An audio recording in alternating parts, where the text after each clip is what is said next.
আজকের এই ভিডিওটা অতি গুরুত্বপূর্ণ।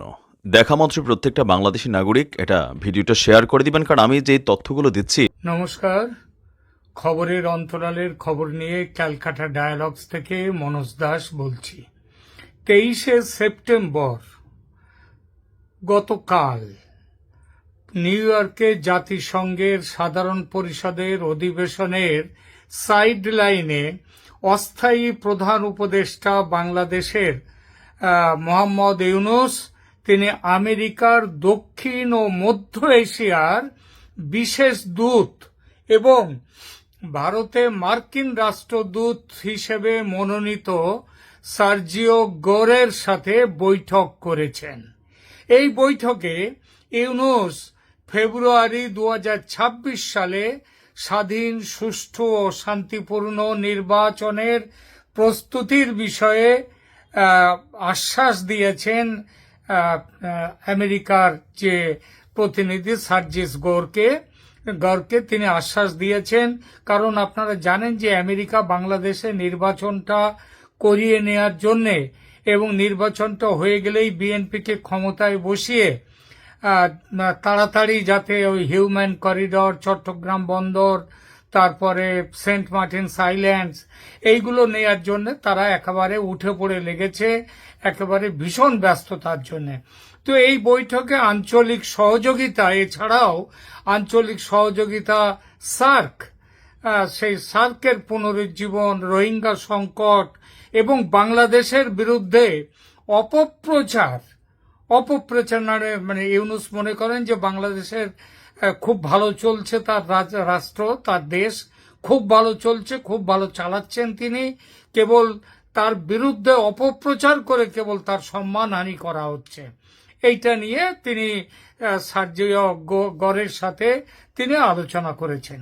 বিশেষভাবে উল্লেখযোগ্য যে এই বৈঠকে আবার ভারতের কেন, ভারতের দ্য হিন্দু সমেত অন্যান্য অনেক কাগজে তারা প্রচার করেছে, প্রকাশ করেছে যে এই বৈঠকে ইউনূস সাহেব নেপাল ও ভুটানের সঙ্গে অর্থনৈতিক সম্পর্ক জোরদার করা এবং ভারতের 7 উত্তর পূর্বাঞ্চলের রাজ্যের সাথে সহযোগিতার গুরুত্ব তুলে ধরেছেন ওই সার্জিও গোরকে।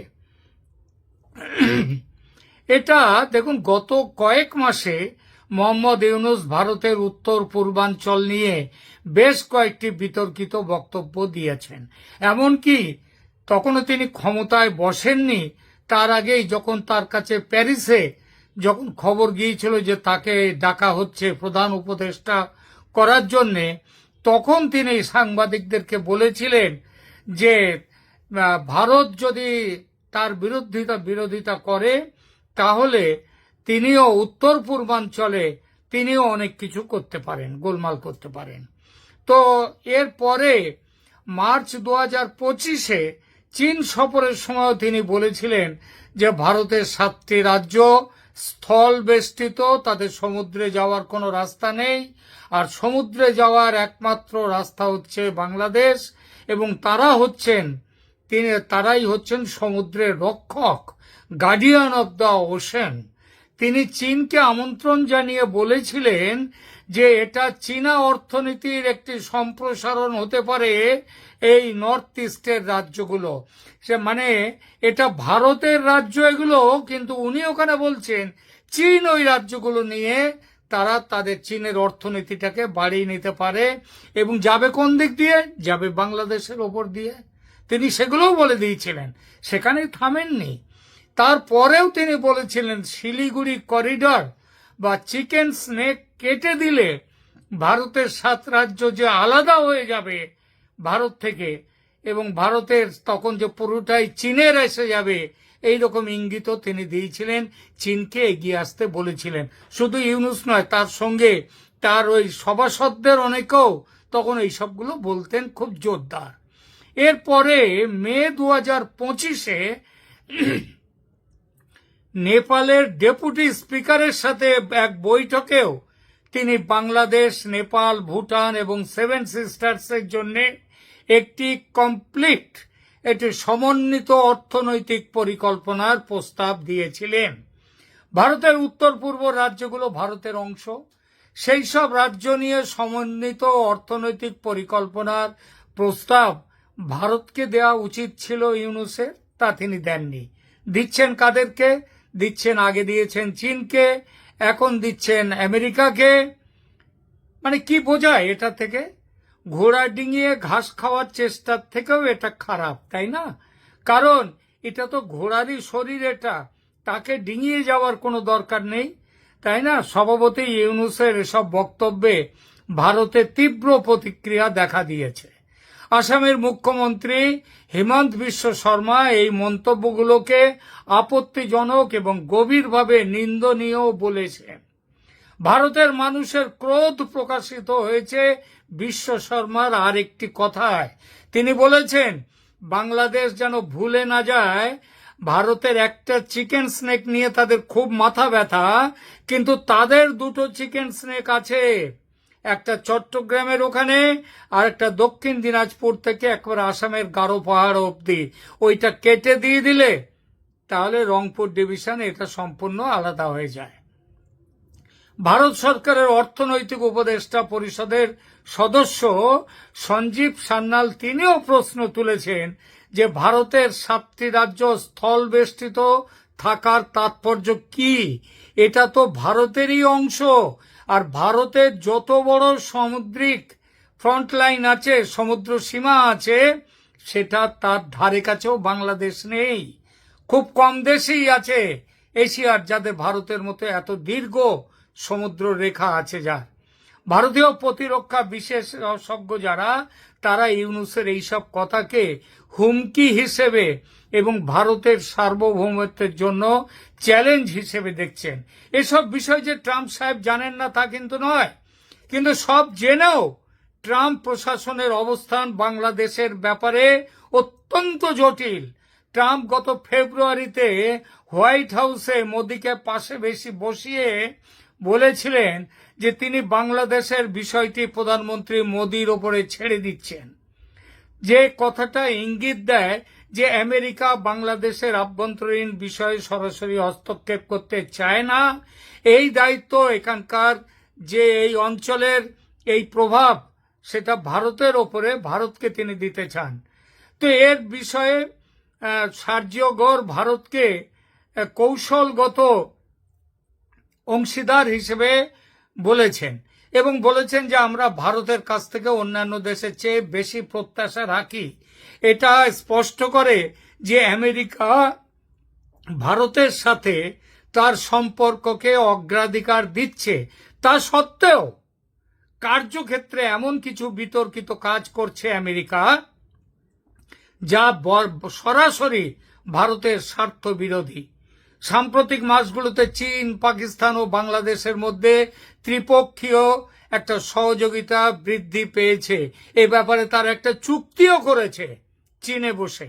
জুন 2025 সালে কুনমিংয়ে 3 দেশের মধ্যে একটি ত্রিপক্ষীয় বৈঠক, সেই বৈঠকটি অনুষ্ঠিত হয়। চীন বাংলাদেশে $2.1 বিলিয়ন বিনিয়োগ করছে, ঋণ ও অনুদানের প্রতিশ্রুতি দিয়েছে।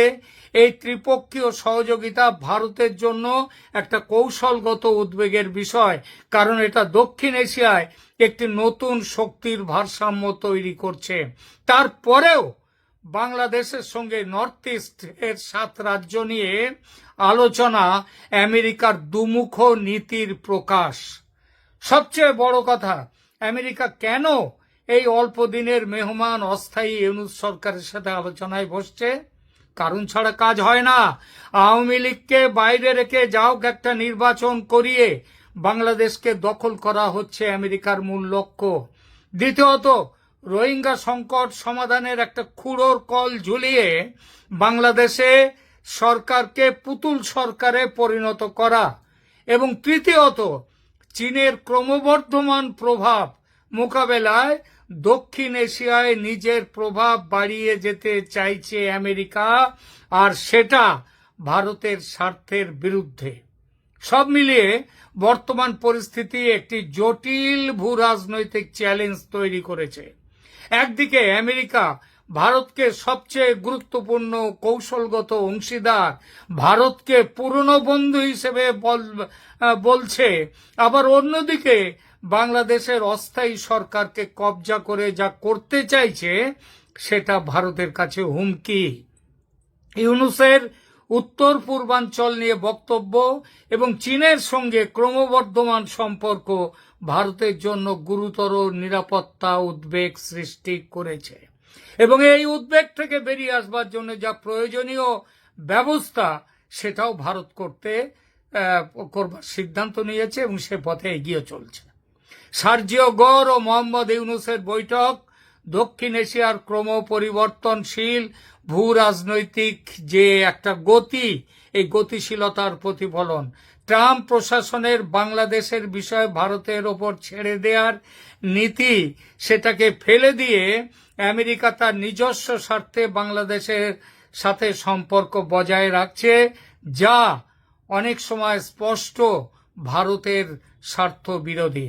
ইউনূসের উত্তর পূর্বাঞ্চল নিয়ে বারংবার এক ধরনের বক্তব্য এবং চীন পাকিস্তানের সাথে ক্রমবর্ধমান সহযোগিতা আঞ্চলিক স্থিতিশীলতার জন্য উদ্বেগের বিষয়। এই পরিস্থিতিতে ভারত আমেরিকা সম্পর্কের মধ্যে একটি সূক্ষ্ম ভারসাম্য বজায় রাখা প্রয়োজন, যেখানে দুই দেশেরই কৌশলগত স্বার্থ রক্ষা হবে, যেটা আমেরিকা মনে রাখছে না বা মেনে চলছে না। আর ইউনূস এই ভারত বিরোধিতার যে মানসিকতা, সেটা থেকে বেরিয়ে আসতে পারছেন না, হয়তো চাইছেনও না, কারণ যার যা স্বভাব সেটা ছাড়বে কি করে। সেই যে বাংলা প্রবাদ আছে না, মনে আছে নিশ্চয়ই আপনাদের, কয়লার ময়লা যায় না ধুলে আর স্বভাব যায় না মোলে, মানে না মরলে স্বভাব যায় না। আর এই স্বভাবের জন্যে অনেক বড় মূল্য কিন্তু দেওয়ার জন্যে তৈরি থাকতে হবে বাংলাদেশকে। ইউনূস পালিয়ে যাবেন, তিনি চলে যাবেন অন্য দেশে, তিনি বাংলাদেশে থাকবেন না, কিন্তু তার মূল্য দিতে হবে কিন্তু বাংলাদেশকে। ধন্যবাদ।